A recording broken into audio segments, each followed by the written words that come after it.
کیا تم نے نہیں دیکھا کہ تمہارے پروردگار نے قوم عاد کے ساتھ کیا کیا، جو ارم کہلاتے تھے، دراز قد مانند ستونوں کے، کہ تمام ملک میں ایسے پیدا نہیں ہوئے تھے؟ اور سمود کے ساتھ کیا کیا، جو وادی قرا میں چٹانیں تراشتے تھے؟ اور فرعون کے ساتھ کیا کیا، جو خیمے اور میخیں رکھتا تھا؟ یہ لوگ ملکوں میں سرکش ہو رہے تھے، بس ان میں بہت سی خرابیاں کرتے تھے، تو تمہارے پروردگار نے ان پر عذاب کا کوڑا برسا دیا۔ بے شک تمہارا پروردگار طاق میں ہے۔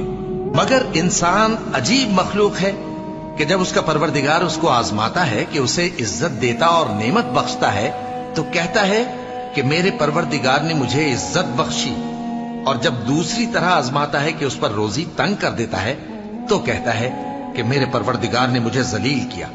یوں نہیں، بلکہ تم لوگ یتیم کی خاطر نہیں کرتے، اور نہ مسکین کو کھانا کھلانے کی ترغیب دیتے ہو، اور میراث کے مال کو سمیٹ کر کھا جاتے ہو، اور مال کو بہت ہی عزیز رکھتے ہو۔